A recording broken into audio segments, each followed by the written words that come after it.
क्योंकि नौजवान नस्ल अब सरमायाकारी करना चाह रही है, उनके लिए क्या तरीकाकार है? ऑनलाइन क्लासेस होती हैं, किस तरह सीखते हैं? देखिए, सीखे बगैर तो कोई भी बिजनेस नहीं होता, कोई इंडस्ट्री नहीं लगती, कोई कारोबार नहीं होता, कुछ भी नहीं कर सकते आप। तो स्टॉक एक्सचेंज के लिए कारोबार करने के लिए क्या ट्रेनिंग लेनी पड़ती है? किस तरह लोग इस चीज को, इस कारोबार को समझें? जी असद कारी साहब, बुनियादी तौर पे यही बात होती है कि लोगों के पास डिग्रीज अवेलेबल हैं, लोगों के पास फाइनेंशियल नॉलेज नहीं है। तो जितने भी यूथ है, जितने हमारे पाकिस्तान के जो यूथ है वो 60% है पॉपुलेशन का, लेकिन उनके साथ जो 20 लोगों के साथ स्कैम हुआ है इन द पास्ट, रीजन ये थी कि उनके पास फाइनेंशियल नॉलेज नहीं था। और मैं बिल्कुल दावत दूंगा कि जितने भी यूथ है, जितने भी लोग हैं, वो पाकिस्तान स्टॉक एक्सचेंज में हमें अप्रोच कर सकते हैं।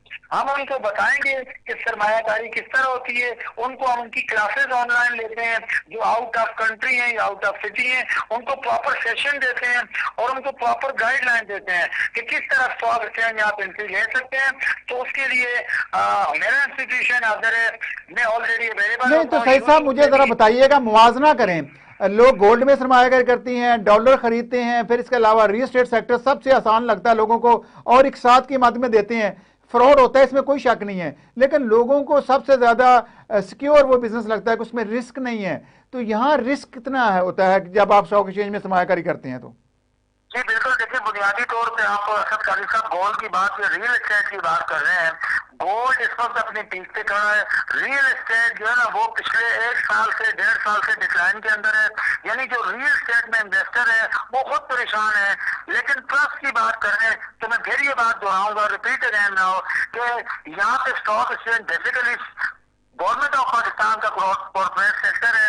इसकी जितनी रिलायबल कंपनियां sector wise, for example oil marketing companies की बात करूं तो पीएसओ जैसा इदारा, शेल जैसी कंपनी रिलायबल कंपनियां हैं जहां पे अगर आप सरमायाकारी करें, और ये रिलायबल कंपनियां एनी टाइम आपको कैपिटल गेन भी करती हैं और आपको उसका रिटर्न भी पे कर रही होती है। नहीं तो सर, ये मुझे समझ नहीं आ रही। बेस्ट ऑप्शन है रियल एस्टेट और गोल्ड के मुकाबले में लॉन्ग टर्म के लिए। लाइफ टाइम और लॉन्ग टर्म गोल्ड के अंदर इन्वेस्टमेंट जो ऑलरेडी पीक पे है, और रियल एस्टेट के अंदर जो मसाइल है, और एफबीआई रियल एस्टेट को मजीद गिरफ्त करने जा रहा है कि उसके अंदर जब टैक्सेस लगेंगे, जब उनके अंदर इंक्वायरी होगी कि आपने जो रियल एस्टेट में इन्वेस्टमेंट की है तो ये पैसे कहाँ से आए, तो सर जहाँ पे जब ये मॉनिटरिंग टाइट होगी एफबीआई की तरफ से तो मजीद डिक्लाइन आएगा रियल एस्टेट के अंदर। बिल्कुल, मैं आपकी बात को